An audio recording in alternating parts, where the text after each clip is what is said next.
ഇപ്പോൾ 2 ദിവസമായിട്ട് എന്താ 2-3 ദിവസമായില്ലേ 2-3 ദിവസമായിട്ട് അറിയാലോ എന്താ ഇപ്പം നടക്കണേന്ന്. എനിക്ക് കുറച്ച് കാര്യങ്ങളൊക്കെ പറയാനുണ്ട് ഗൈസ്. കാരണം ഇപ്പം അറിയാലോ ഇപ്പം ഷൈനെ ഇപ്പോൾ പോലീസ് അറസ്റ്റ് ചെയ്തു. എനിക്ക് കുറേ എന്താ പറയുക റീൽസും പോസ്റ്റായിട്ട് അങ്ങനെ കുറേ വന്നിട്ടുണ്ടായിരുന്നു. സത്യം പറഞ്ഞാൽ ഇൻബോക്സ് തുറക്കാൻ പറ്റാത്ത ലെവലിലായിരുന്നു എനിക്കുണ്ടായിരുന്നത്. അപ്പോൾ ഞാൻ വിചാരിച്ചു എനിക്കും കുറച്ച് കാര്യങ്ങളൊക്കെ പറയാലോ. എന്ന് വെച്ചാൽ ആളെതിരെ സംസാരിക്കാനൊന്നല്ല ഞാൻ വന്നത്. എനിക്ക് എൻ്റെ ലൈഫിൽ നടന്ന കുറച്ച് കാര്യങ്ങൾ അതിവിടെ പറയണം തോന്നി. എന്നാലും എൻ്റെ കുട്ടി നീ ഇതെങ്ങനെ സഹിച്ചു അതൊക്കെ ഞാൻ പറഞ്ഞുതരാം. ആള് സഹിക്കാനൊന്നുമില്ല. ആള് ആക്ച്വലി കൂളാണ്. എനിക്ക് കൺട്രോൾ ചെയ്യാൻ പറ്റിയിരുന്നു. ഞങ്ങളിപ്പം ബ്രേക്കപ്പ് ആയിട്ട് 9 മാസമായി.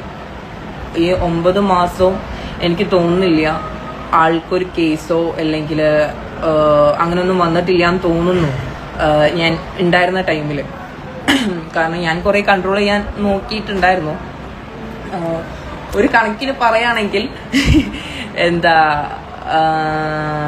എവിടെ തുടങ്ങണം എന്ത് സ്റ്റാർട്ട് ചെയ്യണമെന്നൊന്നും എനിക്ക് ഇപ്പോഴും മനസ്സിലാവുന്നില്ല. ഒരു നല്ല കൺട്രോൾ ചെയ്തിട്ടുണ്ടായിരുന്നു. അതെനിക്ക് നിങ്ങൾക്ക് ഇൻ്റർവ്യൂ കണ്ടാലും ഒക്കെ മനസ്സിലായിരിക്കും. ഞാനുള്ള ടൈമിൽ ഇൻ്റർവ്യൂ ഒക്കെ കണ്ടാൽ നിങ്ങൾക്ക് മനസ്സിലായിരിക്കും ആളെങ്ങനെ ഉണ്ടായിരുന്നു എന്നുള്ളത്. കാരണം എനിക്ക് തോന്നുന്നുണ്ട് ഞാൻ പറയുന്നതിനപ്പുറം ആൾ പോയിട്ടില്ല എന്നുള്ളത് എനിക്ക് തോന്നിയിട്ടുണ്ട്. പിന്നെയെന്ന് വെച്ചാൽ ഷൈൻ ലൊക്കേഷനിൽ എങ്ങനെയാണെന്നുള്ളത് ഞാൻ കറക്റ്റ്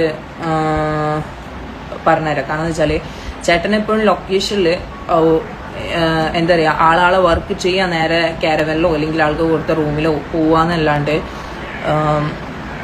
ഒരാളോട് അവിടെ മിങ്കിൾ ചെയ്യാനോ അല്ലെങ്കിൽ സംസാരിക്കാനോ നിൽക്കാറില്ല.